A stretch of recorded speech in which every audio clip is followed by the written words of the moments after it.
It's kind of fucking weird recording in a hotel on a bed while I'm naked.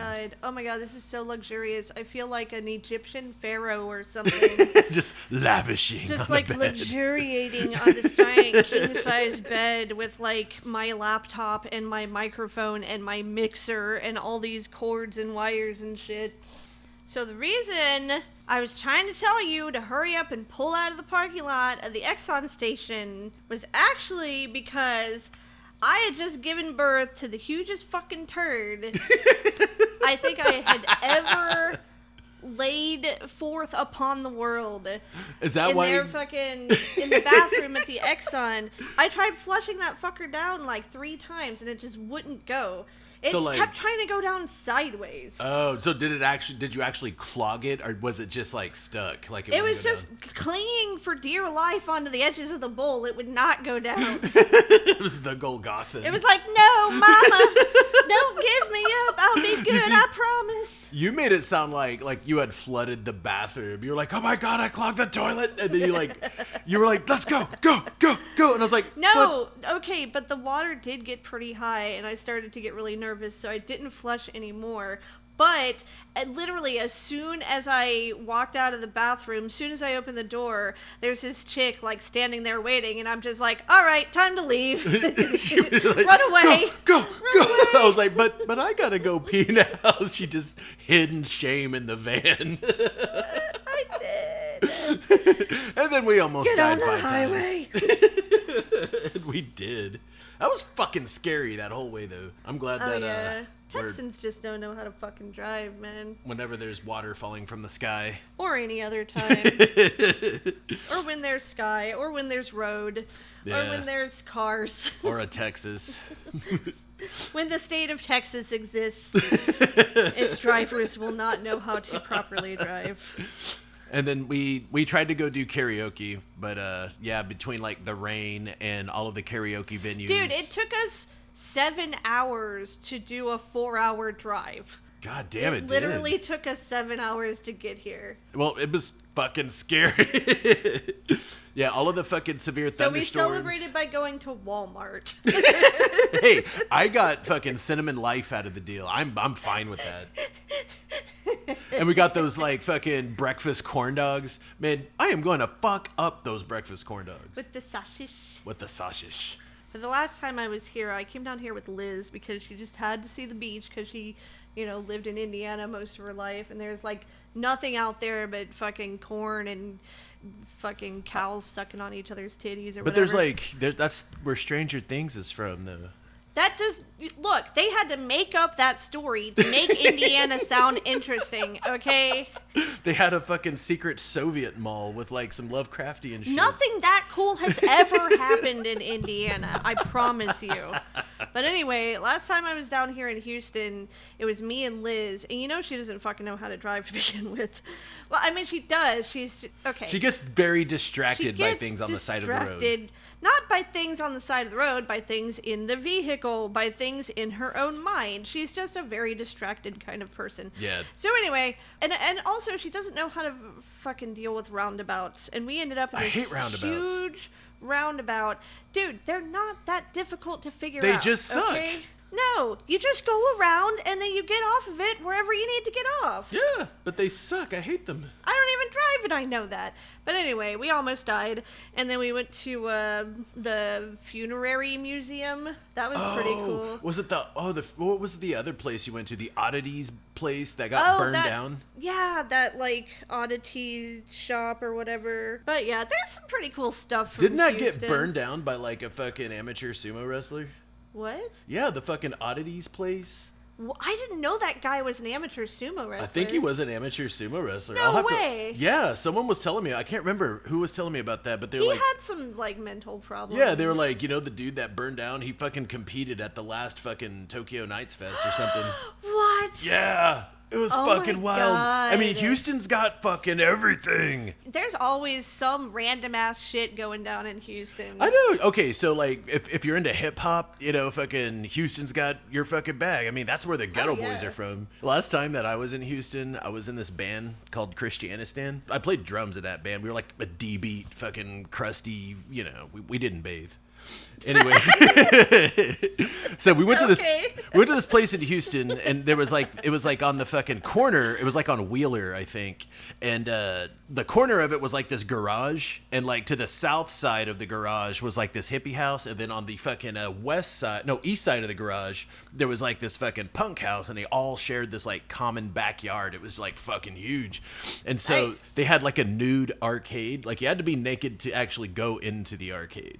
Nice. And then we played like this huge fest, and these like teenagers just pulled up with these fucking stolen like grocery carts with just double-decker giant lasagnas in it. What the fuck? It was fucking great. Anyway, so that show that we were playing, we were like, yeah, dude, we're gonna play like this fucking punk fest down in Houston. Oh fuck yeah. Was like this animal rights. They were fucking protesting this. I think it was like a pharmaceutical company, or it might have been like a makeup company, something like that. Yeah. So the show was to like raise funds for them to like do their protest. And like we were just like, oh fuck it, let's just go hang out, play a show. But the FBI was there, like everywhere. Like they were taking pictures and they were filming everybody. Sounds like some classic green scare shit. So we were like filming the FBI and be like, hey dude, hey, what's your name? Are you the FBI? No comment. And he was like rolling up his window. I gotta find those. It was like my old roommate Butt Paper like has like this fucking old video camera that has all these like weird just us fucking with the cops. I gotta find those. But no, fucking Houston, man. It's weird to be back, and I've almost died every time that I've come here. Sumo Punx, Sumo Punx, Sumo Punx, Sumo Punx. Sumo Punx, Sumo Punx, Sumo Punx, Sumo Punx. Sumo Punx, Sumo Punx, Sumo Punx, Sumo Punx. Sumo Punx, Sumo Punx, Sumo Punx, Sumo Punx.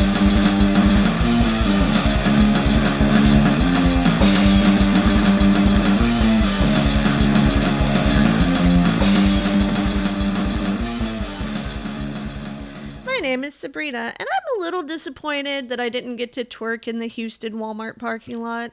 And this is Matt, and I'm a little bit disappointed I either didn't go fuck with NASA somehow, or just take a giant shit on the steps of SpaceX. and this is Sumo Punx. See, isn't that more toward the coast, though? It's somewhere around there. All I know is it's around... Was it Corpus Christi, maybe? Somewhere, yeah. I know they were saying something about, like, rockets exploding and raining debris down on people or whatever. And then, like, that fucking huge centipede-ass chain of butt plug lights that flash through the sky. Why butt plug lights? Or not butt plugs. What do you call those? Like, those anal beads. It just looks like shiny anal beads, like, streaking through the sky. That's like that satellite link thing. Do you have light-up anal beads I don't know about? In the sky? No. Those aren't yours. They're Elon's. Anyway, we just got back from Houston. Yeah. For the Houston Sumo Open. So we recorded our very beginning part like the Friday before the Houston Sumo Open. Yes, we just set up all of our equipment on the like giant king size bed in the hotel room and just kind of like lounged around like, oh, let's just record ourselves talking shit about shit. Yeah. Yeah. And so, then we went to the tournament, and it was awesome. Yeah, it was fucking fantabulous. And then today is the Monday after the tournament, and we had to work all day, and it did not rock. It did not. It was balls. But that's okay, because there's still cool stuff coming up. Oh my god, all the stuff. First, in that beginning part, I made mention of someone that may have allegedly torched an oddity store that I really wanted to go to. I was conflating two different crimes. So don't worry about that. Nobody's going to know what the fuck you're talking about anyway. Well, people in Houston might. So anyway, who cares? So the dude that burned down the oddity store was like a totally different dude from the guy that was an amateur sumo wrestler that did some other shit involving sharp objects. Are we doing Sumo Crime Time Part 2 now? Well, mini Sumo Crime Time. This is Sumo Crime Time 1.1. Okay. So anyway, yeah, I got two separate heinous crimes conflated with each other as just one crime and made it into something sensationalist that it totally wasn't. So yeah. I did that. You're My bad. going to jail for not getting your facts straight. Hey, at least your punishment is to be needlessly worried about it. All right, let's go over some of the upcoming events. November 25th through 27th is the Sumo and Anime and Manga panel at Anime Dallas. There's going to be a Dallas Sumo Club demonstration. We're still getting the details hashed out on that, and we will spam them all over the place once we know for sure. And then December 3rd, the Ronin Sumo Tournament hosted by Ronin Sumo Beya at The Gym at Kickin' It Fitness in Defuniak Springs, Florida. The outside of the building just literally says The Gym. Yeah, it's just The Gym. And there will be a youth division. If you know any kids that want to just get rough in the dojo, bring them on. December the 18th is the Sri Lanka Sumo Open. Yeah. Weigh-in is the day before on December the 17th. It's on Nagambo Beach. Free snacks and free city tour for all competitors. Starts at 6 p.m. local time, Sri Lanka time. Yeah. So you can email dineshj1761 at gmail.com or Sri Lanka Sumo 2020 at gmail.com. And there's also like a Facebook event page. I'm sure you could find it. Oh, yeah. I mean, that's more beach sumo. Yeah. I mean, this whole interview that we did with the Ronin guys, they were talking the whole time about doing sumo on the beach. I guess the Sri Lankans are riding that wave too. Fuck yeah. And then February 11th, the Mighty Eagle Team Tournament hosted by Mighty Eagle Sumo Club in San Antonio, Texas. 3-on-3 teams, club versus club, are get together with 2 other homies and go beat up the other teams. More information to come.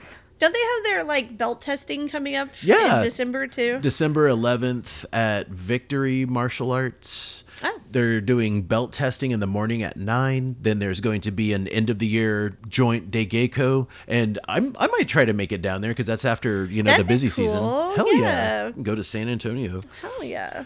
After that, there's supposed to be a Chanko Nabe at Caleb's. So. Oh yeah. Let's just go down there for the Chanko. Fuck yeah. Oh, then we did hear about Scott Finley. Recently announcing that there's going to be the first ever Scottish sumo tournament next August.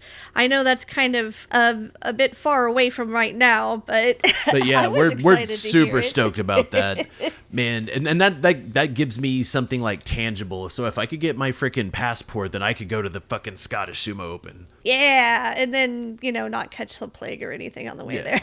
Hopefully not. That's the scary part for me, but we'll see what happens. Well, as Matt had just mentioned, the Ronin Sumo Tournament is coming up real soon, so we got to sit down with Brandon McLeod and Al Alexander to ask them all about it and kind of get a little bit of insight into their history with the Ronin Sumo Beya and how they like to do things out there in Florida with their beach wrestling and their buns all shining out in the sunlight, distracting the church folk. It's a very entertaining interview, I think. Oh, hell yeah. They're just really fucking cool dudes, too. Brandon's the homie, ever since he, flopped my meat at the damn Cowboy Cup and then beat me in arm wrestling at the Consulate's Cup after party. But no, Brandon's awesome. I love that dude. Thought Al was very insightful and entertaining, probably because he is a professional entertainer. Al's cool as hell. I really like talking to Al. Hell yeah. Well, without further ado, let's get right to it. Here is the interview with Brandon and Al from the Ronin Sumo Beya.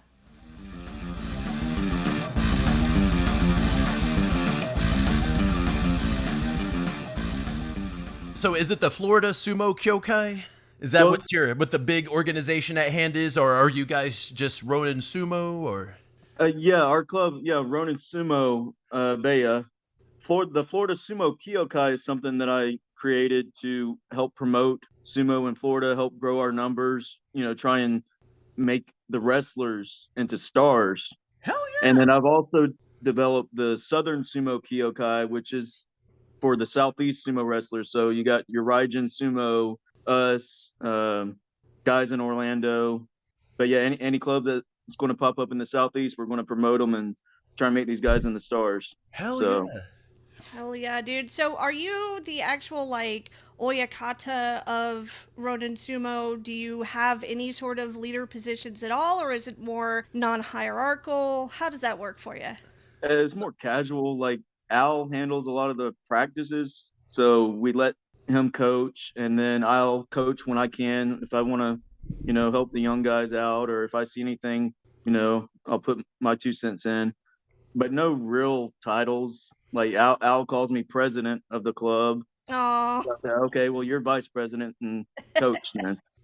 But But Brandon and yeah, I have the most experience in our club, so we do educate and teach all of our younger guys. Nice. I don't think we actually like said their names yet. So this is Brandon McLeod and Al Alexander from Ronin Sumo Beya, and apparently also the Florida Sumo Kyokai. And the Southern Sumo Kyokai. And the Southern Sumo And Southern. Kyokai. Yes, don't forget, that's very important. And so with the young guys, because there's been a lot of talk within the U.S. about wanting to foster more youth sumo. So have you guys started getting some young guys in there, some youngins? Yeah, I have 4 sons. Oh, And- nice. Oh wow. So the 3 of them are wrestlers, and since we've been in Florida, wrestling isn't a very big sport in Florida. Football's a big sport in Florida, so we played that for a while. Now they play lacrosse, which lacrosse is becoming massive in Florida. But when we came to Florida to wrestle, there was literally no youth wrestling, which is strange because when we came from up north, my kids were on a youth wrestling team, and there was 150 wrestlers on the youth wrestling team, which is 5th grade and under. And Oh, wow. you had to wrestle to just get a position to wrestle, to even compete.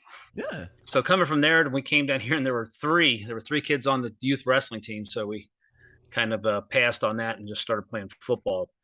But I have spoken to the Sumo Federation, to grow this sport. It isn't going to be trying to attract guys like me and Brandon, the older guys. You got to start at the base level, and you got to get these young wrestlers. And that's one of the biggest things with me, Brandon, Cornelius. We all wrestled in high school, and I was a state champion wrestler. I wrestled a little bit in college, wrestled some clubs after that. But generally, after high school or college, you're done. There's nothing left. And I still had a lot of wrestling left in me. I was trying to make the Olympic team for a while, but that takes a lot of time, a lot of money. And once you become an adult, you unless you make the team and they pay you to train, and you got a training facility, it's kind of hard to crack that nut. Yeah. Oh, So, I told him, I was like, hey, we got to start, just somehow promoting at these youth wrestling events. And, we've had the nationals, and I don't know if you guys were around in 2018, 2017, 2019, but we actually used to hold the nationals at a youth wrestling match, and there's 1,500 wrestlers there. So they used to have youth matches then, there would be 30, 40 kids that would just try it out for the first time. Oh, that's awesome. But there was nobody there to foster it, to keep it going any further. And you have to have it national. You got to have draw. There's a giant pool of kids that want to wrestle after high school, but they just don't even know about sumo. Most people you ever talked about sumo, and you guys hear it, you're not fat enough to do sumo. Yeah. Just like your guys, your show on what it's like being a lightweight sumo wrestler, your 2-part series on that.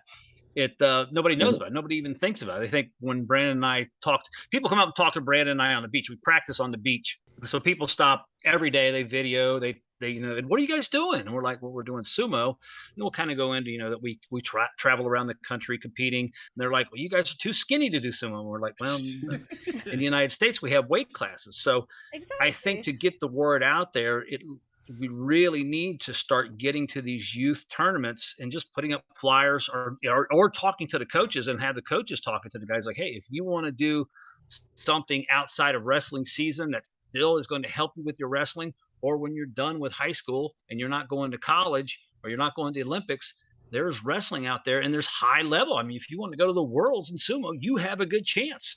Oh, yeah. Absolutely. And that was one of the things that we were watching the Swiss Sumo Open today, this morning, while I was getting ready to head over to the demo that Dallas did earlier. But they actually had like youth divisions, and Sabrina and I, we've seen some of those youth, like national, or not national because it's international, but it was like a European youth sumo championships. Yeah.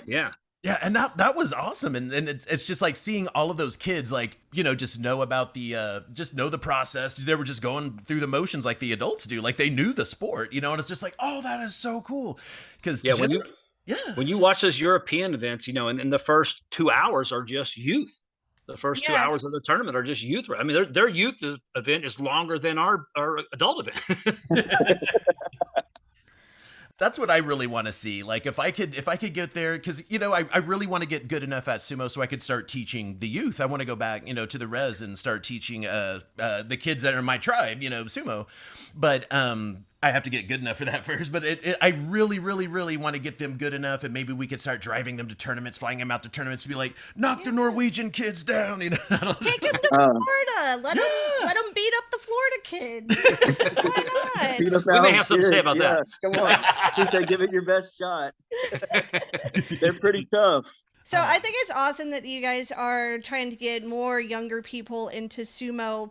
I'm curious though, how did you two end up finding sumo and then trying it out for yourselves? Were you fans before you tried it?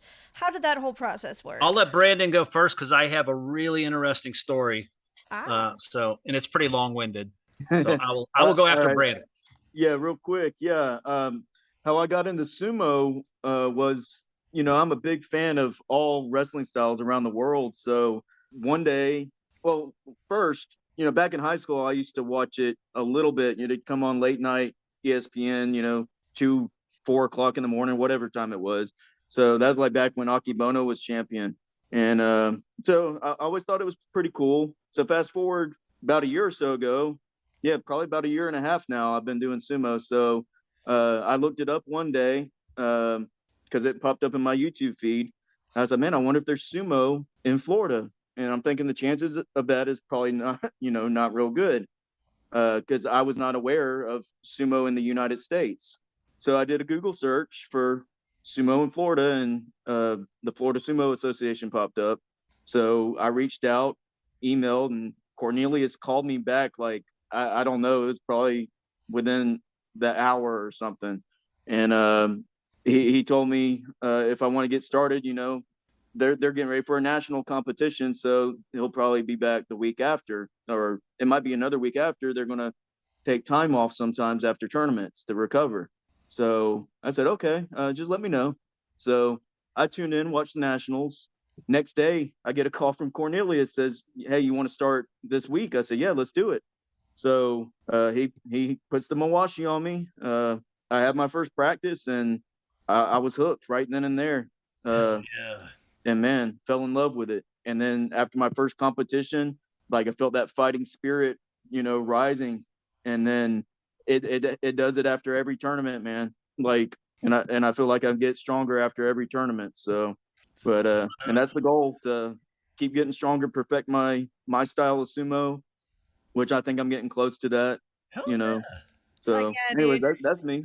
I remember after the Consulates Cup, when we were at that sake bar, you were like arm wrestling everyone. Like you ended up beating Matt's ass and arm wrestling again.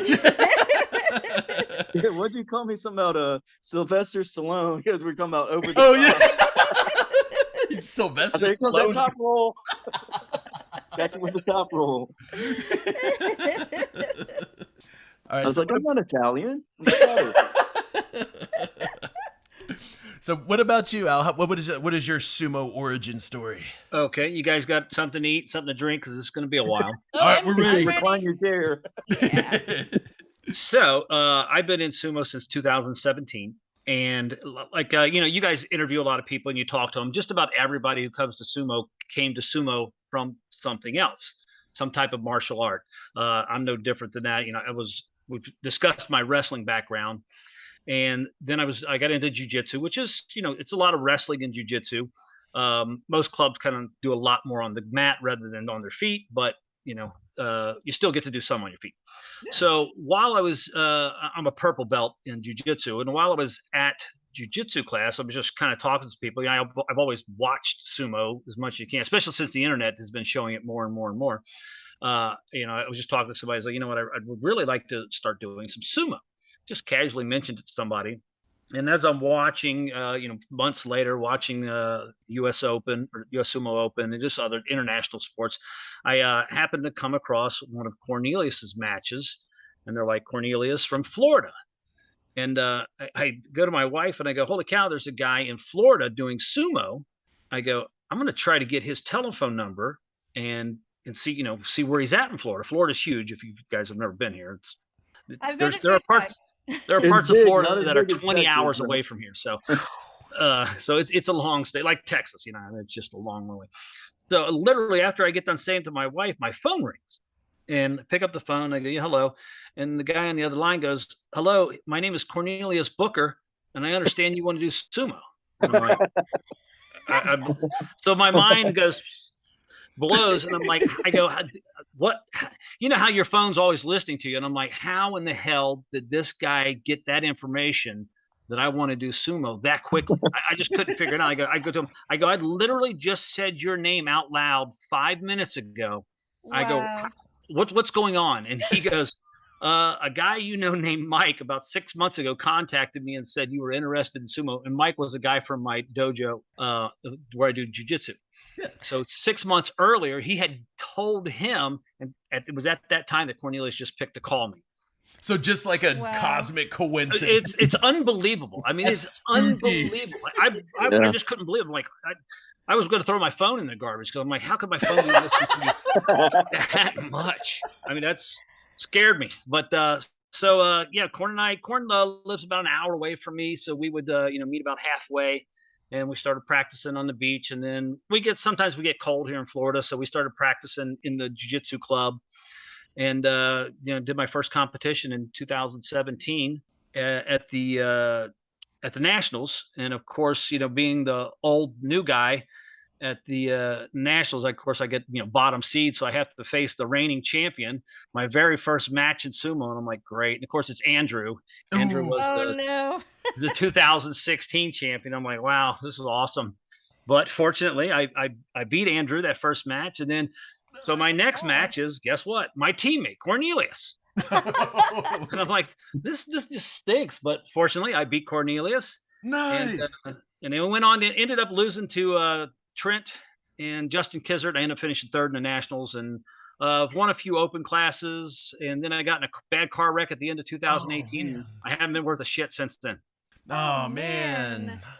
I'd give you a big hug if I was. Brandon's getting me back in shape. I hurt my back real bad, which ends up hurting your knee and ends up hurting your hip. It all kind of links together, and it's just tough to get back in shape, especially at my age. I'm not that young anymore. That's so cool, though. Like, Cornelius is such a tremendous ambassador for sumo. Oh, he really has. I mean, that guy has invested thousands of dollars of his own money just to promote sumo, all around the country, but especially in the state of Florida. And then with him just like calling you up out of nowhere, it's like he's your fairy sumo mother or something. That's just, it's kind of blowing my mind too. I know, right? And everybody that we've talked to, like literally almost everyone we've interviewed. Yeah, everyone's like, oh, and then Cornelius, like they're interconnected. He's like the cosmic link in the US. Yeah, he definitely has a hand in a lot of people's sumo careers. That's for sure. Hell yeah. Yeah, one of my nicknames for him, I call Cornelius the godfather of sumo in Florida. So he's, title well earned. Yeah. The originator. We just got to keep it going, man. We got to keep it growing, get the youth involved, get the women involved. It's tough recruiting women, but I'm trying, man. My thing is, you know what? Who cares? It's fine. All right, guys. So we heard each of your individual origin stories. How did you guys end up getting together, though? How did you meet? Imagine this. Through Cornelius Booker. Told you. That's kind of what I thought. She was like, I'm going to ask him how they met. And I was like, I bet it was through Corn. Yeah. That's exactly what happened. Well, see, what was happening was when I first started training, it was just me and Corn training together. So, little old lightweight me versus light heavyweight Corn, and he was wanting me to get me ready specifically for lightweight action. So he called Al up because he was another lightweight from Florida Sumo, and he's like, yeah, he hadn't trained in a little while. So let me see if he'll want to get back into it. So he got a hold of Al, and Al met us up one day on the beach, and we started training together, and then the rest is history, I guess. So Al, what did you think when you first met up with Brandon and started doing sumo with him? He's got really good natural instincts when it comes to his balance and stuff like that. He's especially for some people, shorter, stockier guys can be real difficult to handle. If you're not used to dealing with them, they can be a nightmare. I mean, because they can get underneath you, get to your legs, get to the center of your body mass at their strongest point. So they can get to your hips at their arms and chest. They don't have to bend over to get to it. So they're standing up in a strong position, and they have you right around your center of gravity, man, and they can do stuff with you, especially somebody who gets skills. Yeah, so of course, definitely. Brandon didn't have a lot of techniques in the beginning. So in the beginning, it was mostly you could beat him most of the time. But then now, as he's gotten, not only has he gotten better, but he's gotten stronger and he's gotten faster. So now, he's a handful now. Yeah. So we're a good pair for each other. Because we're definitely different. I'm taller than he is, and a little bit heavier than he is. But it's a good combination. Now, Corn doesn't wrestle with us anymore.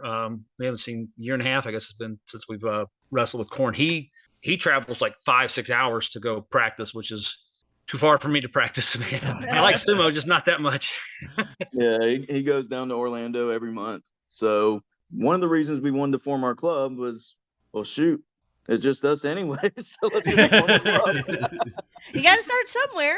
Might as well. We got up to 9 guys now, so we have some other people that have joined us, and we're constantly recruiting. And matter of fact, I just as I was trick or treating in my sumo outfit, I met the high school wrestling coach, and he was trying to recruit my son to wrestle, and I was trying to recruit him to do sumo. So Oh yeah. so he says he's going to come out and do sumo, and I guess my son's going to go out and do wrestling for him. So a good fair trade-off. Even trade, yeah. So you guys practice on the beach, and on one of our more recent episodes, we talked to Kyle Ferreter, and he said that he's another guy that just really likes all forms of wrestling and grappling. But he was talking about beach wrestling. Have either of you guys ever messed with beach wrestling? I have competed in. As a matter of fact, I competed in the national championships in beach wrestling back in 2018, right before I got hurt, in North Carolina. And badass. This is another thing that I brought up to the Sumo Association. I'm like, we need to have an event there, because they have, not only do they have youth wrestling there, but they also had the beach wrestling. Then they had what's called belt wrestling. Have you ever seen international belt wrestling? Yeah. Where you actually you wrap your hands around the belt, and it's a really cool sport. And so they had that there, and I talked to them, I was like, hey, we need to put on a sumo event there, and didn't really get much traction with anybody. But I thought that I would have a really good advantage in the beach wrestling, because you only got to score 3 points in beach wrestling, and you can actually do a 3-point throw, or if you push the guy out of the ring, you get 1 point. So I'm figuring with my sumo base, I have a good chance. But little did I know, so I competed in the Masters and I competed in the Open division. Well, all the Open division were all college wrestlers. I mean, just beasts. Yeah. 25 years ago, it would have been a different story, but 25 years later, well, what made it even worse was they ran the Masters class and the Open class at the exact same time. So I wrestled 4 matches back to back to back to back. I was exhausted. I was exhausted. Matter of fact, I left the event. I was so tired. I left the event, and I just took off. I was like, I got to get out of here. I got to get in some air conditioning, because it's 90 degrees out on the beach. Yeah. So I left. I came back about an hour later after I cooled down, and they're like, hey, you finished 3rd. Oh, wow. Oh, hell yeah. Wasn't even there, and I finished 3rd. Yeah. That's awesome. Nice. Yeah, they got Raijin Sumo Club out there in North Carolina. It's North Carolina, not South Carolina. Yeah, they're right? in North Carolina. Yeah, I think they're in Raleigh, I think. Yeah, I'm surprised that Edibo and Eric don't go down and do that event. because it usually happens. It happened in Jacksonville about 2 years ago, and I actually tried to get Corn and Brandon to go to it, but they usually hold it in North Carolina, and they hold it with the North Carolina youth championships as well. It's a big event. I mean, there were probably, I don't know, 600 to 700 wrestlers there, and it was from 8 in the morning until 7 at night, all day long. Three rings. They had 3 rings. When was that? That tournament? It's always in like May or June. Into May, beginning of June. That's badass. See, I'm just waiting for Raijin to start hosting their own sumo tournament, because I think the closest thing to them would probably be the one that Sumo Dan did in New Jersey. Yeah. I don't know. I'm yeah, not that or with they used to, the Atlanta used to have the Asian festival. They used to have a tournament there. Packy used to have a tournament there, which I've competed in that. But that's kind of, COVID kind of messed everything up for everybody. Yeah. So that's not real far from them. Atlanta's not too far. And then Tennessee, I don't know if Tennessee ever held a tournament. They had some clubs there. But there's not, maybe Ohio's about another one that's kind of close to them. I know that Eric has gone to Ohio a few times, I think. Yeah, they're about 8 hours away from them, maybe 10 hours away from Cincinnati and Dayton. Yeah. Well, I heard that you guys are actually doing a demo really soon at the University of Florida. Was that right? Yeah. University of West Florida. Oh, University of West Florida. You got to get the right side of Florida when you're talking. Yeah, we're West Florida over here. Yeah, it's in Pensacola, Florida.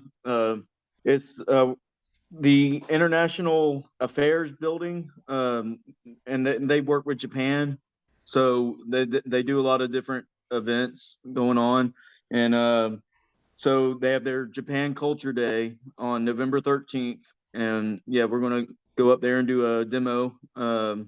I guess we're going to try and do it outside. They got their little rooms inside the building, but I said, we're not going to be able to do matches in here. we're going to have to take it outside if y'all want to see some cool stuff. So they're like, yeah, you can set up.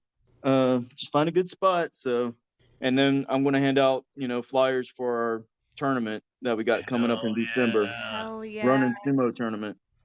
All right, tell us about this tournament. There. Yes, tell us about this tournament. Yeah, December 3rd. It's going to be at the gym at Kicking It Fitness in Defuniak Springs, Florida.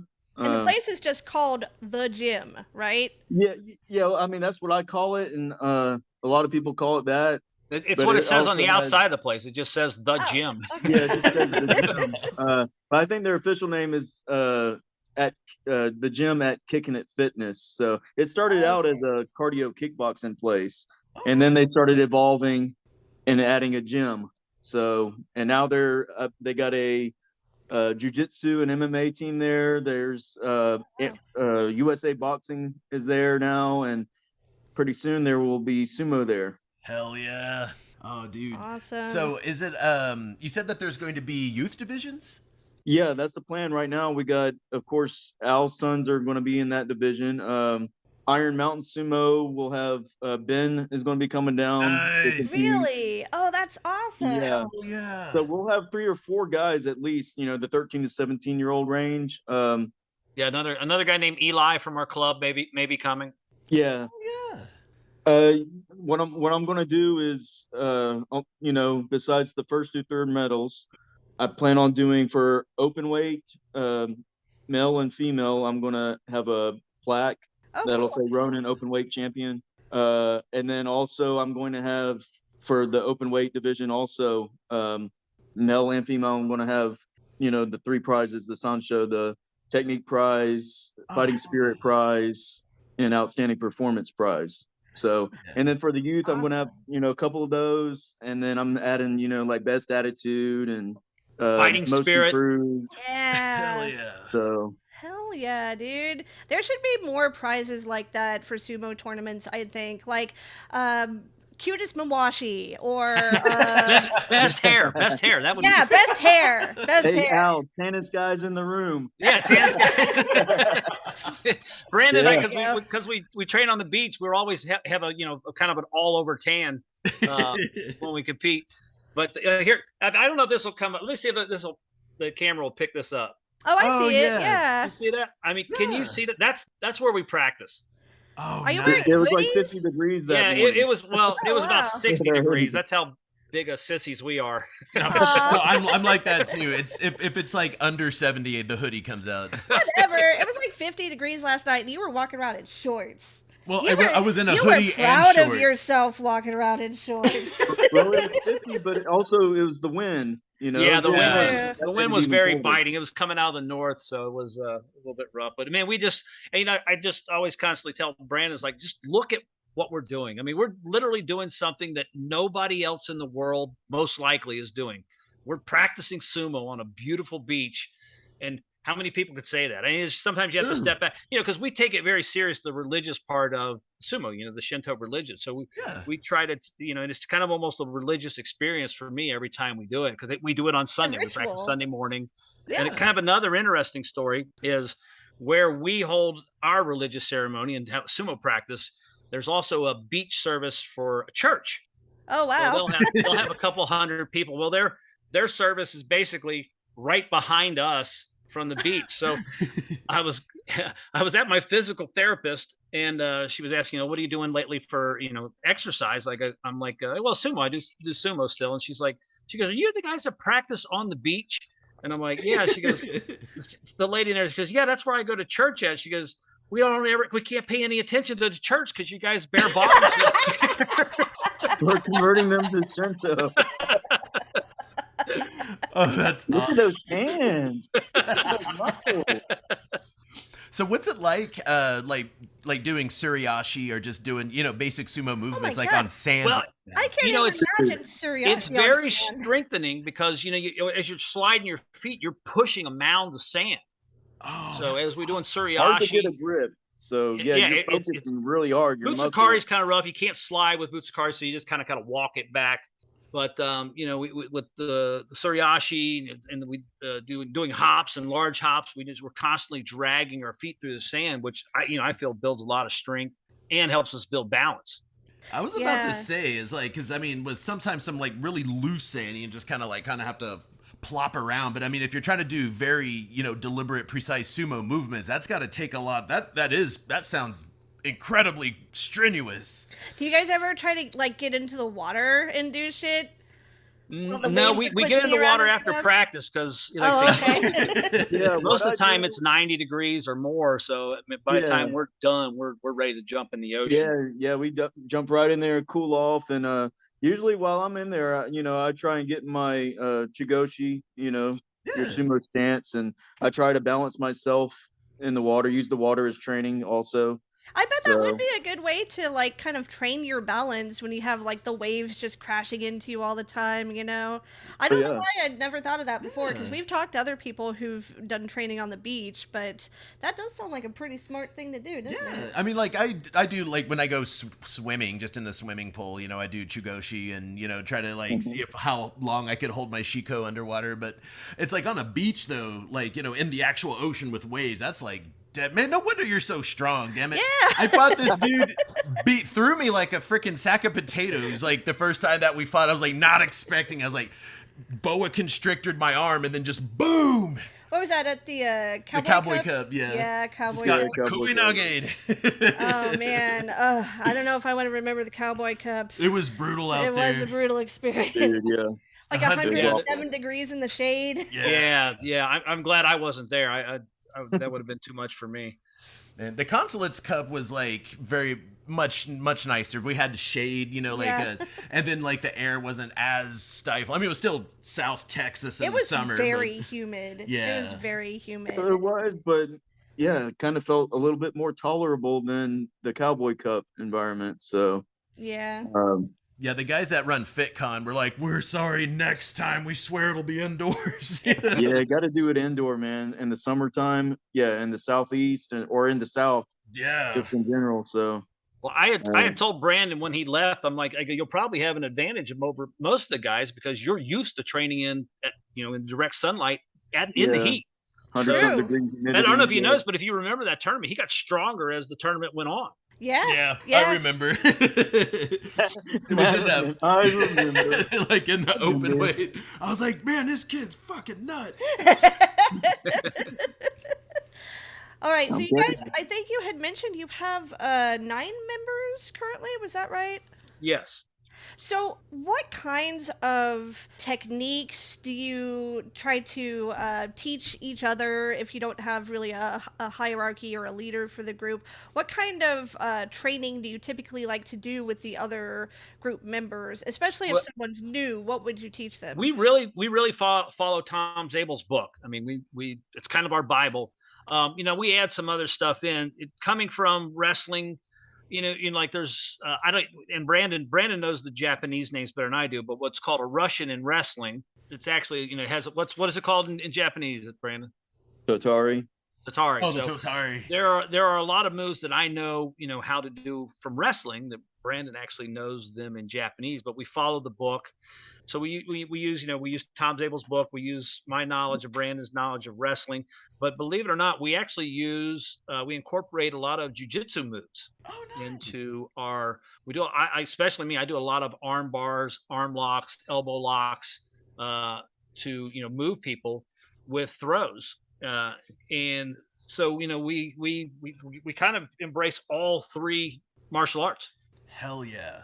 We work with Jared Tadlock, and he has a lot of amateur wrestling, because I think he did high school wrestling, and then he was like a pro wrestler for a while, and a lot of his technical skill has really come into play. We also learned a lot of stuff from Justin Kizzert, and he taught us like the otsuke, where you kind of like lock the elbow, and like if they grab your belt, you lock the elbow and then like push them sideways. So some of those techniques, I was kind of like, oh, well, those are like little known techniques, not really too much in the books, kind of like parries, or like sometimes you watch pro sumo or even, college sumo, Japanese college sumo. They're busting out these like crazy moves that you could tell they're well practiced, lots of muscle memory there. But like, I'm like, what the hell did he just do? Like like when I saw the Uchi Muso for the first time, I was like, whoa, it just like blew my mind. Yeah, that's one of the things that I try to do is study the pros and what they're doing.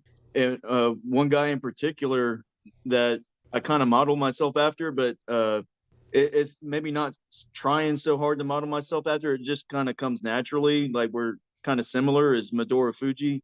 I love Midori Fuji. Oh my I was god. about to say, it was like whenever we've been watching the pros here lately, we've been like really seeing. We've been like, oh, Midori Fuji's like a freaking pit bull. No, you do fight like that. You seriously do. Yeah, you can see the resemblance for sure. Definitely. Yeah, because I just started watching when I first started watching like religiously. When I first started sumo, I was like, I'm going to start studying these guys, and I was really into Miyagino stable. So watching Hakuho and Ishiora, I was man crush over that dude, because hell yeah. I was like, can I get a body like that one day? Like, right?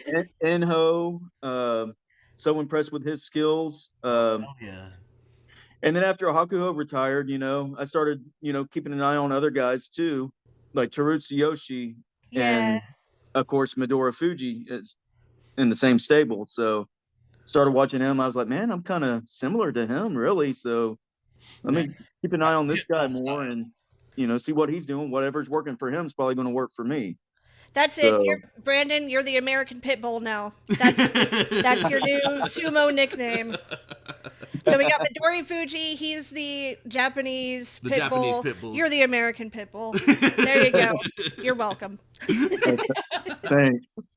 So Al, like, what are some pros that you might watch, or do you watch the pros like to kind of like see what they're doing? Like, what do you kind of do to get ideas? Well, I mean, as you know, the most of the moves the pros do is a lot of Yori, Kiri, and Oshidashi. It's about, I don't know, probably 85-90%. You got Uda, who does some spectacular stuff. Love Aura too. When you're trying, you can't get too spectacular when you're trying to throw 350-pound guys and stuff like that. True. I like I said, I incorporate a lot of my wrestling. I did Greco-Roman, freestyle, folk style. So there's really nobody that I try to emulate.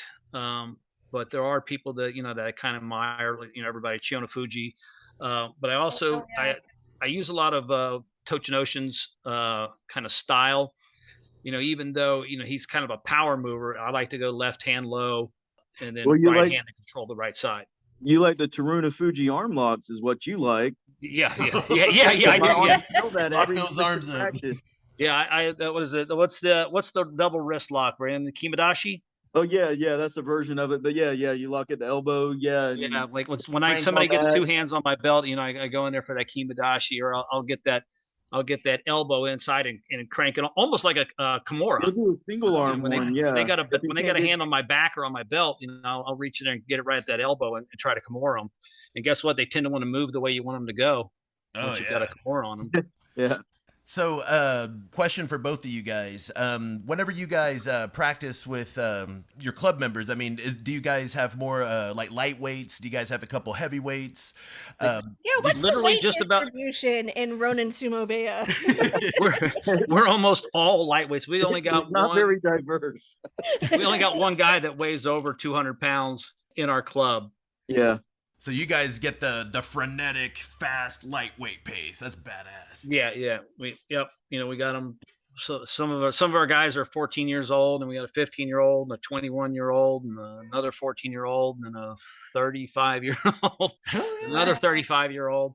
So Brandon and I'm the old guy, but Brandon's the next oldest guy in the group. I'm the oldest guy at my group. I'm 40.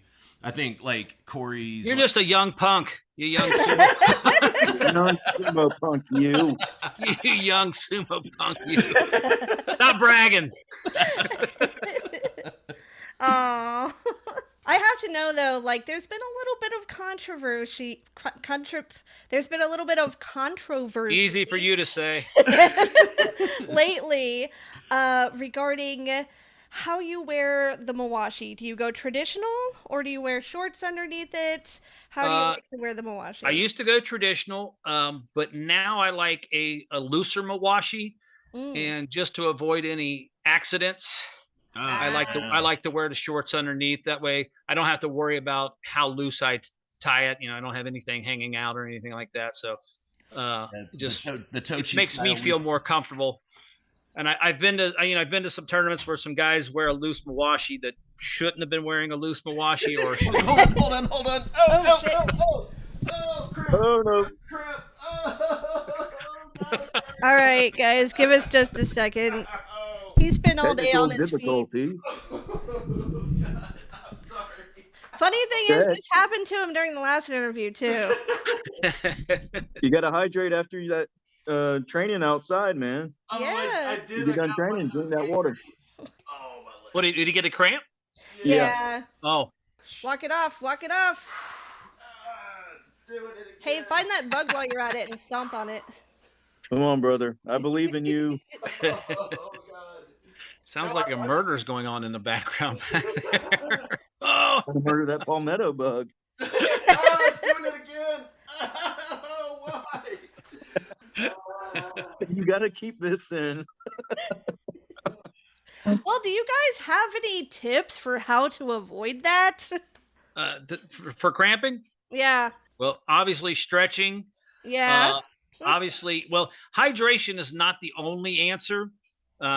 If you have to have a good solid balance of electrolytes. Yeah. So like one of the worst things you can do if you're dehydrated is drink water.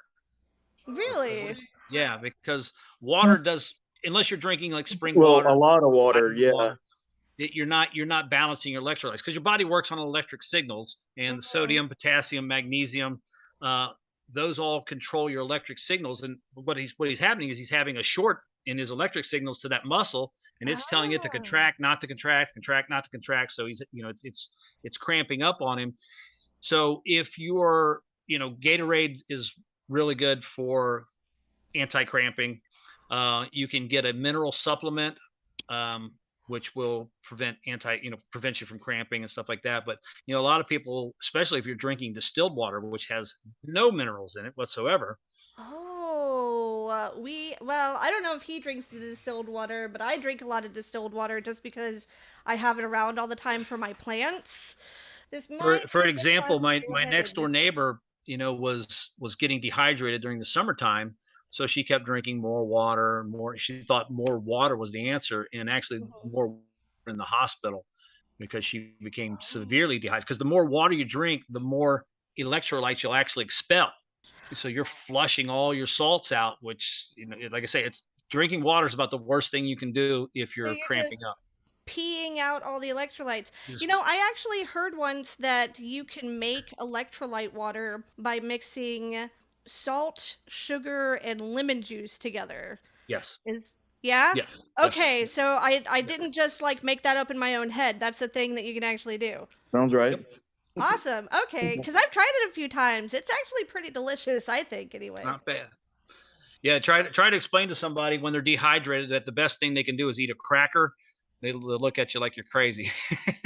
Well, it's like Yeah. people who have blood sugar issues, like that's the best thing that they can do is just eat something. It doesn't really matter what it is. Well, Yeah. maybe not like lettuce or something, but like as Something long that'll convert to glucose is what you need. yeah, exactly. So that makes sense. I don't know how much longer he's gonna So, take. Oh, and Sabrina, we actually do just you got the compete? morning. Do you compete? I You practiced before, right? I've seen you with a Yeah. Mawashi on before, at least Yeah. once. I actually officially joined the Dallas Sumo Club the week before I was hospitalized due to a very infected gallbladder. And Yeah. like I was paying my dues and everything, you know, and then I had to get surgery for that. There were complications after the surgery. I Yeah, haven't I've been heard you back mention yet. that. Yeah, Yeah. so now I'm like I have an immune disorder, so it's very hard for me to heal properly. And that was part of the issue is that the incisions that they had to make, it was laparoscopic, but they actually had to make larger incisions than you normally would for laparoscopic surgery. They weren't closing up properly, and it looked really fucking gross. It was pretty bad. So that kind of freaked me out and made me think, you know what? Maybe I shouldn't be engaging in activities that like I would possibly get injured doing because it'll take me like 3 times longer than everybody else to heal.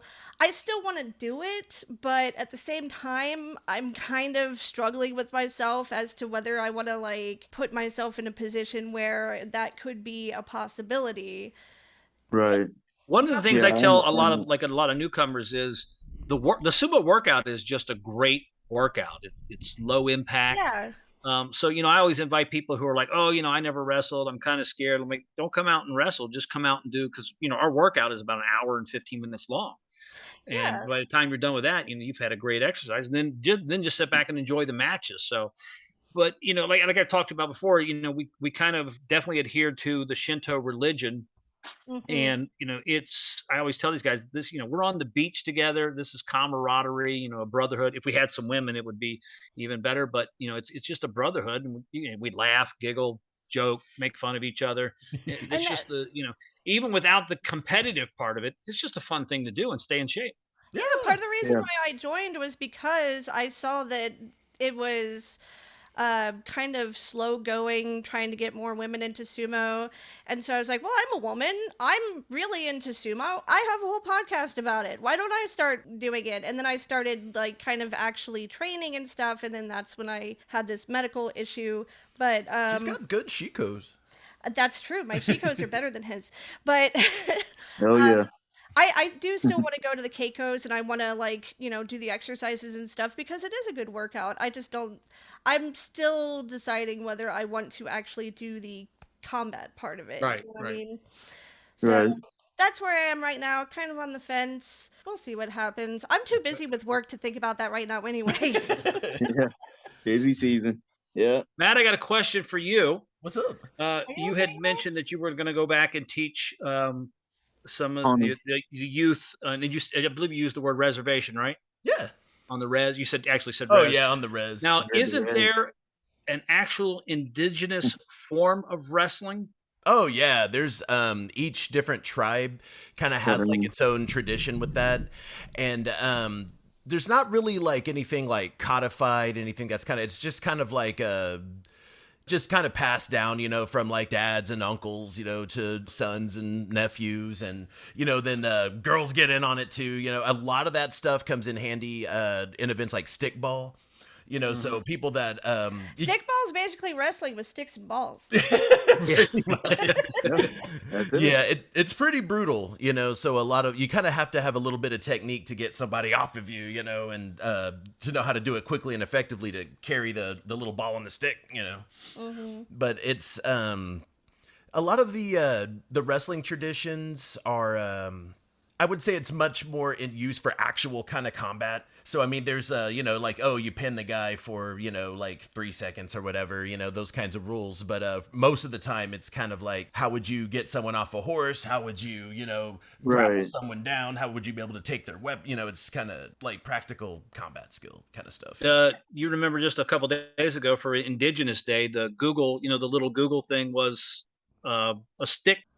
That's Stick. awesome. Yeah, I remember seeing that actually. Yeah, you know, if you click on that, it'll go in depth about, you know, the origins of stickball and lacrosse. All my sons play lacrosse, so that, you know, comes from the stickball origins. Yeah, they used to do that. It's, you know, kind of, it's similar to sumo in that respect, where ancient sumo, you know, was kind of used to settle disputes over like land rights, water rights, whenever to avoid full-blown warfare, you know, say, oh, well, we're not gonna just go out onto the battlefield and just all kill each other. It's like, all right, then we're gonna do stickball. You know, so stickball's the little brother of war. Now, is stickball? Did it develop from? And I'm sure you remember the Mayan game of stickball where they had to shoot the little ball through the hoop or through the circle. I don't know if I've ever been to Chichen Itza or any place like that where you know, We're big history nerds, so we know what you're talking about. Okay, so but you remember they had a, you know, it was a perch ball, I believe it was perch, and you know they had the stick and they had to try to shoot it through that. I mean, it was only a hole about this big, which seemed virtually impossible. And if you won, you got your head cut off.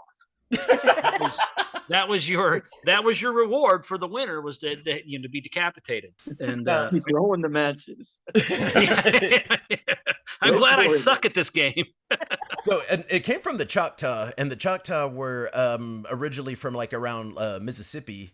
And so I think it developed independently of the Maya or the Aztec, but I think, you know, because, you know, cultures kind of travel, you know, and then like not just the Choctaw did stickball, like stickball like exploded like all over the Southeast. There were even Kiowas, you know, that were doing stickball in the late 1800s. Kiowas in Oklahoma, you know, so I mean, and stickball had like, you know, really kind of spread to a lot of people. It was popular. Yeah. I was looking on YouTube. A few of the tribes got YouTube channels, so you can watch the stickball games on there, like the Cherokee have it. Oh, hell yeah. Yeah, Choctaw. The Chickasaw, yes, the Cherokees, Choctaws, Chickasaws, Seminoles, and the Creeks. I think from Tennessee. I think I talked to one of those guys today at one of his tents. He was selling stuff. He was Ojibwe from Tennessee. Man, I would really, really like to see if I could find some, because I'm half Pawnee, quarter Choctaw, quarter Seminole. So if I go back to like, you know, where my grandma's from, I'd be like, hey, you want to try sumo? Yeah. I'd love to get some stickball players in on sumo. You know, I would love to, going back to the tournament, I would love, you know, there's a small community over here just south of Defuniak, Bruce, Florida. There's a Muskogee Creek Indian. Yeah. I speak a tiny bit of Muskogee. Oh, wow. Stonko. So I was actually, you know, if I one day can go over there and make a visit to their tribe, see if they might want to come out to the sumo event, maybe, you know, bring it back to their tribe and, you know. That's kind of what I wanted to do. Is if I could find some kids like, you know, back home in Pawnee and say, hey, you want to come like stay with me for 2 weeks, and then just like, you know, get like some people to, you know, just train them up for like a couple weeks, just like an intensive do a little training camp. Yeah, and send them home, and then just say, all right, start a club. Yeah. Let's see. We asked about the tournament. We asked about the demo. We asked about. You were asking about the youth, right? About Oh yeah, the youth. Did we ever get into that about what we teach them at first? You know. Oh yeah, talk about that. I definitely want to know that. Yes, for your youth division, or for even just for like beginners, even if they're not. Yeah, it's a one size fit all. Yeah. It's sumo. Sumo is sumo, no matter what division you're in or how old you are. So basically, I teach Oshidashi is your first move you're going to learn. Most matches in sumo, you're going to push somebody out of the ring. So you're going to get your fundamentals first. You get your Oshidashi, your Yorakiri. Then we teach a few belt throws also, Watanage, Shitatanage. and then we branch off from there. Add in more techniques as the weeks go by. We'll pick a technique.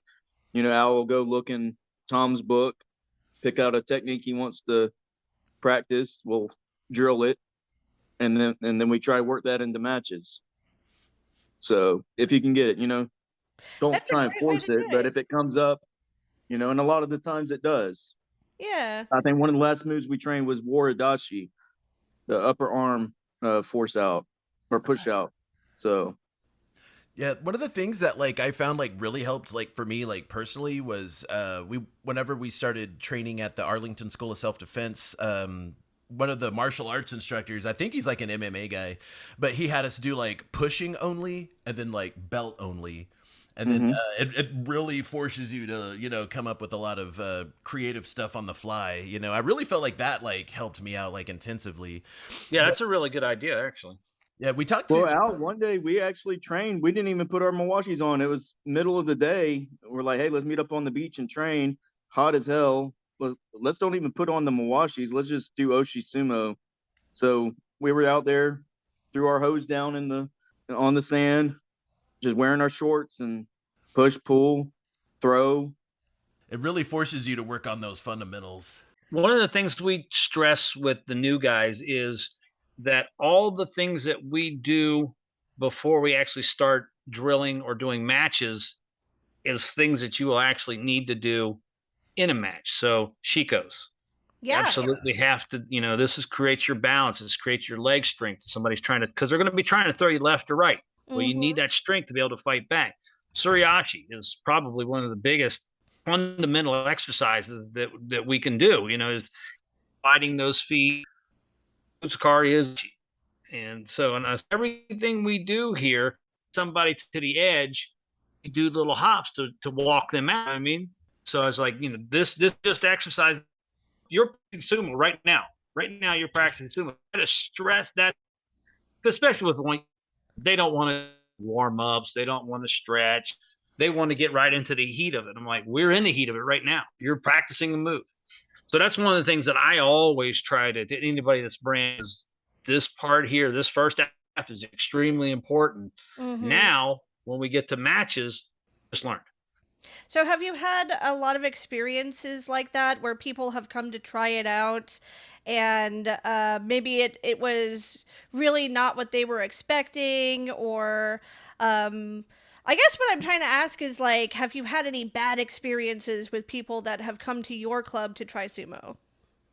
Nobody's ever voiced any bad experiences, but we've had some people that come and then they never come back again. And a lot of times, we practice at 6:30 to try to avoid the heat. So Sunday morning at 6:30 after Saturday night, a lot of people don't want to get up at 5 o'clock in the morning to get ready for sumo. Yeah, and I'm that's the other surprised that my thing. sons do. They actually, It's mental toughness. That's the other thing with the early training.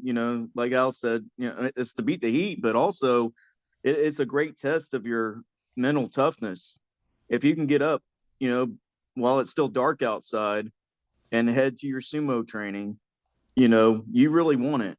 Yeah. So yeah, you're not playing sumo. You're actually wanting to do sumo. Yeah, that's how they do it in life. Japan. Yeah. It's the sumo do.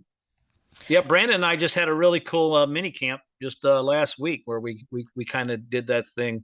Oh yeah? Yeah, we started our little camp with weightlifting, a lot of weightlifting, and then we would in intervals we would do I can't even think of the word now. Suriashi. Not Tsupari? Oh, your audio is cutting out a little bit. They're cutting in and out. Oh yeah, I think he froze. You'll hear me? Yeah, you're kind of freezing up. But yeah, what do you think? Yeah, on that little dummy, yeah, we'd work on Supari, just rapid fire Supari, Ate sticky rice, watched some sumo on TV outside, and then we went into. I have a Teppo pole. Hell yeah. And then we have a bunch of old tires that with a rope through the sand. Again. Oh, dragging tires or dragging tires. You tie the rope around your waist and you do your Suriashi. Yeah, with the big old tires. Yeah, that's brutal. Nice. So you have a Teppo pole? Where did you get a Teppo pole? Well, Yeah, what Al has, at his property, he's got a telephone pole that's cut off and he buried into the ground. So Oh, okay. That's badass. I gotcha. See, I was just telling Matt earlier today, actually, when we finally get a house, I am installing a Tepo pole in the backyard. Yeah, I'm I finding. don't know where we're going to get it, but we're going to do it. I just found a good tree, like in my apartment complex. Or we can get a house with a good something tree. solid to push on, a tree or a post somewhere, light pole. Sometimes I use the corner of my house, my brick wall. I just push on my brick wall, try and move my house. That's a good idea. After we did Tepo and we were dragging the tires, we went into our normal. Now this is after about 3 hours of other stuff. We went into our normal sumo practice where we do our butsukari, suriashi training, and then after we got done with that, I had made a lot of chai and we went and ate that. Yeah, we were dead after all that. That was over dead. 4 It was hours about a training. 4.5 hour, 5 hour day for us. I was beat for 2 days. That is a lot of training. That would have destroyed me. It destroyed me. Yeah, we were dead, man, for real. But we needed it. It's good training. Hell yeah. So when you guys are training out in public, like on the beach or wherever, what kind of reaction do you get from people who just happen to walk by? I know you told us about like the church service that's held like right where you practice, but does anybody ever come up to you while you're out in public and say, "Hey, what are you guys doing? Can I try that?" Or, "Why are you wearing those weird things around your crotch? Like, what's going on here?" Literally every practice, somebody comes up. A lot of times, people they'll video us, take pictures, but just about every practice, somebody will come up and ask us, what are you doing? Are you doing sumo? And then we, tell them, especially Brandon. Brandon has been competing about, just about every month for the past year. So we're always like, he's getting ready for a tournament. Getting him in shape for that. But we discuss with him, that we practice everything. But we live in a tourist area, so most of the people who are asking questions, can't join our club because they're from hundreds of miles away. Yeah, we've had a few kids jump in the ring and wrestle each other. I'll jump in there and be the gyoji and hakioi, get started, and the little kids, they get in there and have some fun, and they go about their day. So have you guys, because you guys live in Florida, and keep in mind, I am totally ignorant about the layout of Florida, but did you guys ever run into Soslan? Yeah, I have. I trained with him a little bit down in Orlando this past summer when we did the Iron Belly tournament. So he showed me some of the stuff that he learned in Japan and a lot of stretches and warm-ups and stuff to make your body ready so you don't get hurt. See, Matt should learn that shit so he stops getting so many cramps. Yeah, you really got to warm up and stretch your body right first. So yeah, that was my mistake today, is because right when I got there was like that whole Girl Scout troop, beating everybody up, and I didn't even really get a chance to. I think I did like 10 shikos. I didn't really get to do much, Yeah, that ain't gonna be enough. Yeah, now I'm kicking myself. Yeah, I'm gonna have to say no. I'm stretching. Let me stretch. I know that some clubs use the belt system. It's kind of like how, you have the different like in belts karate. in jiu-jitsu. Oh, yeah. They have a belted system. Yeah. Belt range. Yeah. So do you guys use that, or do we you do not. just not really worry about it? Okay. No, we don't do that. I mean, I suppose it's a good tool to learn.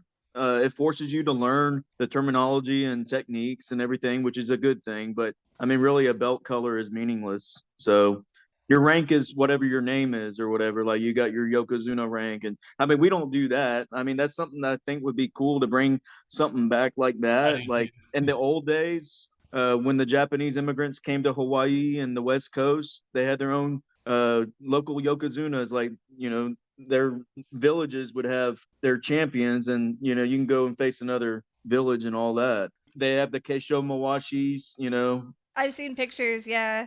Okay, yeah. So it's pretty cool. I mean, I think it'd be awesome to bring something like that back to modern day American sumo. Ooh, what if we had like a Texas Yokozuna? I know. Ooh. And then there's like Texas, a Florida like Yokozuna, and then there's like a Midwest Yokozuna, and then the Yokozunas all fight each other. Yeah. I don't The know, Yokozuna Championship. Yeah, why not? Now we don't have belts, but we do have shikonas. Oh, hell yeah. Oh, yeah, true. Yeah, so what's your shikonas? My shikona is Florida Oka, Nice. And that means Florida oak. oh, okay. It's just a Japanesized. That's not a word. It's a Japanicized. Florida, Japanicized. anglicized version of, yeah. What's yours, Brandon? I guess the American pit bull. Whatever that is in Japanese. I don't know. I never really got into that too much, but yeah, we joke around about stuff like that. I think one day they were joking around, calling me the white rhino, because I was like, Oh. we should use white as, a theme, because white, Yeah. Because we we have one guy called the White Eagle. Yeah, Oh, we got wow. John. Yeah, he's got this mean eagle death grip that he grabs a hold of your shoulders. It's a nightmare to deal with. That's our middleweight. But yeah, called him the White Eagle, but he said, call me the Bald Eagle, because bald up there. He's like, it's the Bald Eagle, man, the Bald Eagle. I said, okay, sorry. I don't know, maybe White Eagle still works because it's like the white light shining off of his head or something. Yeah, that works too, yeah. No, it's just an idea I had. I mean, we never really, it's just horsing around, really. I'm going to have to translate pit bull into Japanese. I'll get back to you on that. Okay, let me know. We did that in Dallas, my family name, because my last name is Jim, just Jim. But it happened because when my great-great-grandfather, his name was Captain Jim, his nickname kind of became his government name. So when he got married, wife's last name became Jim, and it just kind of trickled down the line. But our family name's actually Black Eagle. It's Ratehakatsukati. We just put that in Japanese, so it's Korowashi. Yeah. So that's because we do shikodas at Dallas, Yeah. I think I like Rick's a lot. He's Gunyabuto. Gunyabuto. Yeah. Was that though? Yeah, him and Bubba are like Bebop and Rocksteady. So one's War Rhino, one's like War. Yeah, I think it was Rick is was it Gunyabuto? It's the War Boar. Yeah, War Boar. I give a shout out to him at our last training video. I was like, War Boar, what's up? Hell yeah. They were missing their belts. I was like, I hope you get your belts. That was crazy to hear that. That sucked. But yeah, they actually it was just within like a couple days, like raising enough money. I guess we have some pretty awesome listeners who heard that they were needing some help and just started donating like all this money to them. And it wasn't more than like maybe 2-3 days. Yeah, they had enough to get 2 new Mawashi. Yeah, those things aren't cheap. No, they're not. And what hurts even worse is it takes so long to break them in. Oh God! Oh yeah. No. I'm on my 5th year of my Mawashi, and it's just now getting comfortable. Oh wow, really? Yeah, I wear mine daily, and then now it's like a little bit more comfortable, and it's it's faded, so it's like a nice pair of broken in jeans that just wrap around your You hate crotch. to lose that, man. I'm like, God, I don't want to start. I don't want to go back to day 0 and start over again. Al, I think we were talking the last time we practiced together when you were tying my belt. I was like, it actually feels like it's actually getting a good fold in now. Yeah. So my belt's starting to get worked in pretty good now. He puts his Mawashi on every day. Literally. Matt wears the Mawashi probably half the day. As soon as he clocks off from work, as soon as we clock off, we go walk the dog. And then we come home and he puts the Mawashi on and wears it until bedtime. So his is already broken in nice pretty well. Now, why not wear it when you walk the dog? Well, my neighbors. Why not? I wear it when I wash the dishes. He does. He wears it when he washes the dishes. He wears it when he cooks dinner. He wears it when he's just sitting here watching TV. I do. Now, is this for your OnlyFans or what? That's what I said. Oh shit! I should. See, then we wouldn't have to spend so much time on these day jobs. We could devote all of our time to sumo and podcasting. Sumo and OnlyFans will be. And punk rock. We could finally finish all those songs we wrote for our band. Yeah. So what do you guys listen to? Yeah, what kind of music do you guys like? I got 5 kids, so I don't listen to anything. Oh, really? Okay, what kind of music did you used to like? Well, I used to be, I'm very eclectic. Years ago, I used to be, more heavy metal. But I was, Iron Maiden. Oh, hell things yes! Like that. Megadeth. And then I kind of got into an alternative phase. Oh, yeah? Third Eye Blind, Blink 182, Green Day. Awesome. Then I got in, to house music for a little while. So Really? I literally like everything. I can listen to anything. I like country. I mean, I like it all. So, but I'm the same way. Nice. I listen to what my kids listen to. So I love people who can listen to any genre of music like that. That to me really denotes a musical intellect. You know what I Yeah. mean? yeah, Instead of yeah. people that are like, "Oh, I only listen to like maybe two genres and like not even on purpose." Right. Yeah, Or that's they don't cool. make music like they used to make. Or that shit. Yeah, exactly. I'm definitely one of those. I listen to everything, and by everything, yes, I mean sea shanties and Yeah. freaking like polka. Even like I'm like, oh, that's actually pretty. Yeah, yeah. Yeah. I mean, I like bluegrass. I love opera. I I love bluegrass. listen to it all. Oh Yeah. Yeah, yeah. Matter of fact, I'm the I same was way. just listening to Nessa Dorma today Ooh, from Nice. Pterodot. nice. We've been listening to a lot of there's that one Japanese band that we were going to go see, but then Otoboke Beaver. yeah, it's an all-female Japanese. What genre would you even call that? It's either hardcore or power violence. Yeah, It's just chaos, pure audio chaos. it's very chaotic. I myself have been really into various noise artists. You want chaotic music. You can barely even call that shit music. I've But, been on a really bad like late 80s, early 90s hip hop tear. Oh yeah, Like, that's what he's into lately. yeah, it's Nothing wrong with that. NWA, oh hell yeah. Special Ed. Fuck yeah, dude. I've been like Remember Eric Special Ed? Oh, I've been like on Eric B and Rakim and freaking the Wu-Tang Clan and any variation thereof. Yeah. Cool Mo D. Ultramagnetic MCs. What about Beastie Boys? Oh hell yeah. Yeah, what kind of music Yeah, do you what about listen you? to, What Brandon? do you listen to, It's Brandon? your turn now. Dude, everything, man. And I don't have like a favorite band or nothing like that, but man, I'll listen to just whatever comes on, opera, country, the outlaw country, Native American music. Listen to that today. Oh You hell know, yeah. the Yeah. traditional music and See, I love opera Scottish too, but I'm Scottish Gaelic Italian. music. What was that? I said I listen to opera too, but I'm Italian, so There kind you of go. have to. I get accused of being Italian because short, dark, and handsome, but You know, you no, kind I'm of got the Scottish. eyebrows. You do. I have an uncle with eyebrows like that. Oh yeah. So yeah. And I'm really into my heritage and stuff. So I listen to Gaelic music from Scotland. Nice. I What might part not of understand everything, but it's beautiful. Hell yeah. yeah? What part of Scotland is your family from? They were from the Isle of Skye. It's up in the northwest part of Scotland. That's Oh, awesome. wow. So, have That's you ever tight. heard of Dunvegan Castle? That's the Clan McLeod Castle. It's the Oh, hell oldest yeah. inhabited castle in Great Britain by the same family. That's So- Talisker territory. So, Yeah, they're on Skye. Yeah. what was that? What was that show back in the day where it was like there was the guy, his name was McLeod. That's the Highlander. Highlander. Yeah. The Highlander. Yeah, So, are you There a can be only Highlander? one. Are you a Highlander, Brandon? I am. That Nice. was actually one of the Awesome.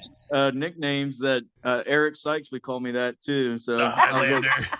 I was like, Nice. yeah, I get Highlander a lot. Yeah, there can be There's- only there's one. your I was like, Shakona gotta right be the there. first. Yeah. Yeah, the Highlander. We got to figure The out Highlander Highlander in pit bull. Japanese. It's probably just Hayaranda is probably what it is. Highlander. There is probably some sort of like dog breed called like a Highland pit bull or no, I think there's actually a Highland Terrier. They're both terrier. You Yeah, know they what? got like I'm thinking terriers too up much there. into this. She's thinking too much into I don't know. But I can't think of anything else to ask these guys. What about you? Do you guys have any shout outs? Edibo is trying to make his way to Japan, and he wants to compete internationally. I think he wants to do the Swiss tournament that's coming up, unless it's already happened. Oh, It just dang. happened That today. was that was his Edibo has a GoFundMe page, and I think Eric has it probably on their website or their social media stuff. So that would be about the only shout out I would want if you can go and support Edibo. Oh, Love to see him make a stab at going pro, or at least go over there. hell yeah. Just watching that kid work is just amazing. He's just a serious genius fighter. He really is. Yeah. No, he's got it. Whatever it is, he's got it. And he's got mustache power. Yes, he does. He has mustache power. Yeah, that probably adds bonus power right there for him. But yeah, and I faced him a couple of times too. He's beat me twice. I faced him when he made his debut at the North American Championship, and I come out like I usually do. I'm trying to work on it. My arms, kind of bow out naturally, but I came out like that, and then he just Just did his got under. charge, one of his main charges, and I went and stepped out. I was like, oh man. And then faced him at Consulate's Cup. That match went a little bit longer. And then he did I call it the Edibo special, Yeah. where he does that Ashitori. Yeah. It came out of nowhere. We were jumping back and forth. Both of us got the belt grip on, and then all of a sudden he drops. I didn't get a chance to get low because when I came back and hit the ground, Damn. yeah, he just dropped his level so quick and hooked my leg, and that was it. So he had me lifted up in the air, and I was thinking, "Don't kill me! Don't kill me!" He just like gently lays me down. I was like, "Oh, he's my best friend now." After watching him fight over the last few months or so, I can guarantee you, everybody who steps onto the dojo with that boy, their assholes just puckering in their washi. That dude is scary. Yeah, he's definitely one of the fastest rising stars that I've seen in American sumo, and maybe in amateur sumo worldwide. Mm-hmm. So, but yeah, let's all support him. Go to the GoFundMe and try and get him to Japan. Hopefully, some of these guys will see him and try and bring him over. Get him in a stable. Yeah, absolutely. See if he can go pro. I don't think there are no Americans in any of the stables right now, right? No. Not that I'm aware of. I know that. I think the last one was Waka Ichiro. Oh wait, no, that guy Houston. was Canadian. Brody. Yeah, whatever. Yeah, he didn't last Brody very Henderson, long. Yeah. Oh, on the tournament that you guys have coming up, remind us the details of the tournament. Yes. Okay. What we're trying to do, of course, we're going to have the youth division, 13 to 17 years old. If any other kids want to show up that are younger, I'll throw in a 12 and under division. Let's do that, getting them involved. The women, I'm trying, that's a tougher thing to get right now. We got one heavyweight woman signed up right now. It's Jennifer from Iron Mountain Sumo. She'll be coming down. Hell yeah. So I'm thinking we're not going to be able to fill out all the divisions for that like I wanted to, but if we can at least do maybe a few other girls in there, different weights, let's do an open weight women's division at least. I want to do that.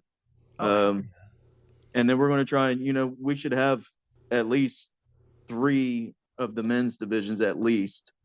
I don't think I have any middleweights signed up yet. So. Yeah, word around the campfire was that Corey was from Dallas was going to try and drive down for that tournament. And yeah. So he told me he was. So. Yeah, he's still in the middle of arranging who all is going to drive down there. All right. Well, ladies, if you're listening, they need more ladies at this tournament, so get your asses down to Florida. Don't make me tell you twice. Come for the sumo, stay for the weather. Yeah, why not? It's not hurricane season anymore. That ends in November. So hurricane season is done. Yeah, it should be done anyway.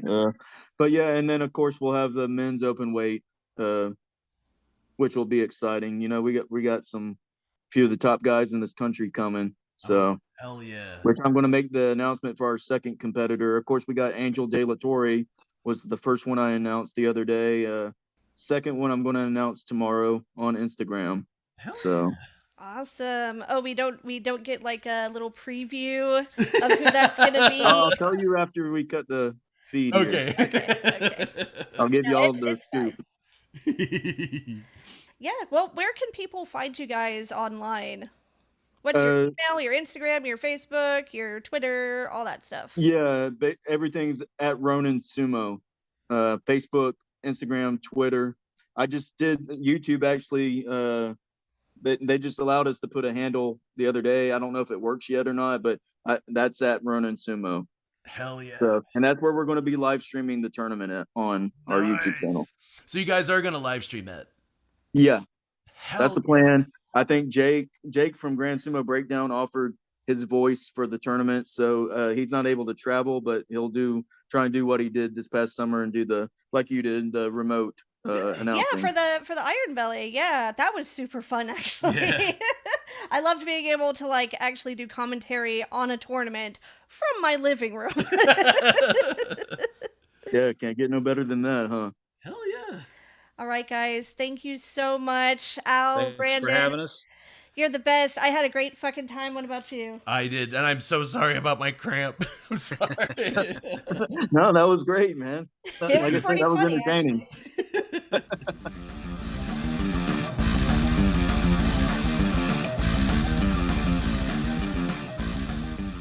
So, I'm glad you've started taking potassium supplements. Oh, God.